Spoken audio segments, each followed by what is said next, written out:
রাজ্য সরকারের তরফ থেকে একাধিক জনমুখী প্রকল্প তৈরি করা হয়েছে, বিশেষ করে মহিলাদের জন্য। কোনো প্রকল্পে 1500 টাকা 1700 টাকা করে পাওয়া যাচ্ছে, কোনো প্রকল্পে আবার 2000 5000 টাকা বা 1000 টাকা করে মহিলাদের ব্যাঙ্ক অ্যাকাউন্টে দেওয়া হয়। এছাড়া আরও অনেক প্রকল্প রয়েছে, যেমন নতুন করে যুবসাথী প্রকল্প তৈরি হয়েছে, যেখানে আবেদন করলে 1500 টাকা ব্যাঙ্ক অ্যাকাউন্টে কিন্তু প্রত্যেক মাসে ঢুকবে। তবে আপনি কি জানেন, কেন্দ্রীয় সরকারও এমন একটি প্রকল্প তৈরি করেছে, যে প্রকল্পে আপনারা যদি আবেদন করেন, বিশেষ করে মহিলারা, তো মহিলাদেরকেই এই টাকাটা দেওয়া হবে। 5000 টাকা থেকে শুরু করে 11,000 টাকা পর্যন্ত আপনার ব্যাঙ্ক অ্যাকাউন্টে কিন্তু ঢুকে যাবে। তো বর্তমানে কোন প্রকল্পে এই সুবিধা দেওয়া হবে, কী কী শর্ত রয়েছে, কারা কারা টাকা পাবেন, চলুন এক এক করে আপনাদেরকে বিস্তারিত জানাই। তবে এখনও পর্যন্ত আপনি যদি আমাদের চ্যানেলটিকে সাবস্ক্রাইব না করে থাকেন, ঝটপট সাবস্ক্রাইব করে একটা লাইক দিয়ে দেবেন আর ভিডিওটা শেয়ার করে দেবেন। চলুন বিস্তারিত তথ্য আপনাদেরকে জানিয়ে দিই।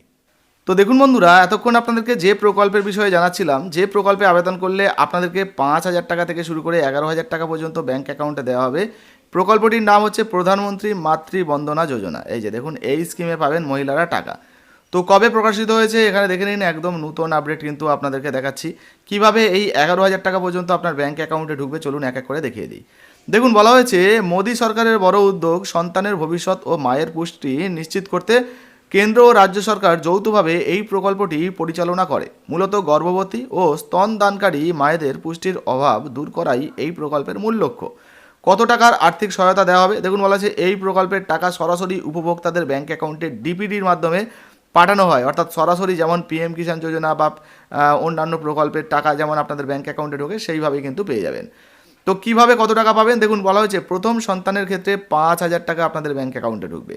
প্রথম কিস্তি 3000 টাকা গর্ভাবস্থা নথিভুক্ত করার পর এবং প্রসবের আগে অন্তত 3টি স্বাস্থ্য পরীক্ষা ANC পর পাওয়া যায়। এই টাকাটা কিন্তু আপনাদের ব্যাঙ্ক অ্যাকাউন্টে পাওয়া যাবে। দ্বিতীয় কিস্তি 2000 টাকা আপনার ব্যাঙ্ক অ্যাকাউন্টে ঢুকবে। শিশুর জন্মের পর এবং জন্মের সময়কার টিকা সম্পন্ন হলে এই টাকা কিন্তু পাওয়া যাবে। দ্বিতীয় সন্তানের ক্ষেত্রে 6000 টাকা পাওয়া যাবে, অর্থাৎ প্রথম সন্তানের ক্ষেত্রে মোট 5000 টাকা পাবেন, আর দ্বিতীয় সন্তান যখন হবে সেক্ষেত্রে কিন্তু 6000 টাকা আপনার ব্যাঙ্ক অ্যাকাউন্টে ঢুকবে।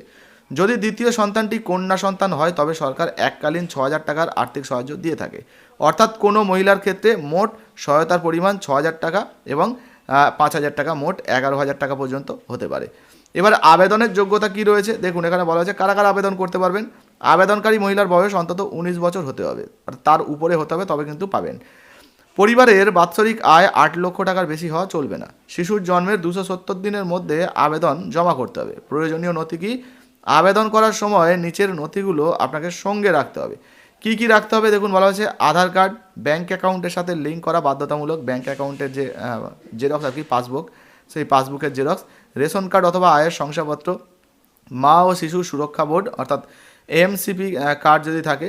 আবেদনের পদ্ধতি কিভাবে আবেদন করবেন দেখুন, বলা হয়েছে আপনি দুইভাবে এই প্রকল্পের জন্য আবেদন করতে পারবেন। অনলাইনে সরাসরি অফিসিয়াল যে পোর্টাল রয়েছে pmmvy.wcd.gov.in, এখানে গিয়ে প্রয়োজনীয় তথ্য দিয়ে আপলোড করতে পারবেন বা আবেদন করতে পারবেন। আর অফলাইনে আবেদন করতে হলে আপনার নিকটস্থ যে অঙ্গনারী কেন্দ্র বা সরকারি প্রাথমিক স্বাস্থ্য কেন্দ্রগুলো রয়েছে সেখানে যোগাযোগ করে আপনাকে কিন্তু ফর্ম জমা করতে হবে, তাহলে কিন্তু আপনি আবেদন করতে পারবেন। মনে রাখবেন, সঠিক সময়ে আবেদন করলে ও নিয়মিত স্বাস্থ্য পরীক্ষা করালে এই টাকা পেতে কোনো সমস্যা হয় না। এটি মা ও শিশুর সুস্থ জীবনের পথে একটি বড় পদক্ষেপ। তো আপনি এই টাকা পেতে চান কিনা অবশ্যই লিখে জানাবেন। তো দেখতেই পেলেন বন্ধুরা, প্রধানমন্ত্রী মাতৃবন্দনা যোজনা এই প্রকল্পে মহিলারা যদি আবেদন করেন তাহলে 5000 টাকা থেকে শুরু করে 11,000 টাকা পর্যন্ত আপনাদের ব্যাঙ্ক অ্যাকাউন্টে কিন্তু জমা হয়ে যাবে। আর আপনাদেরকে জানিয়ে দিই, আপনি যদি এই প্রকল্পে আবেদন করতে চান, আপনাদের এলাকার যে আশা সেন্টার রয়েছে, আশা দিদিরা রয়েছে, তাদের সঙ্গে কথা বলবেন। আশা করি বিস্তারিত তথ্য ওখান থেকে কিন্তু আপনারা জানতে পারবেন। ভিডিও ভালো লাগলে লাইক দিয়ে শেয়ার করে দেবেন, ফেসবুক থেকে দেখলে ফলো করতে ভুলবেন না। ধন্যবাদ।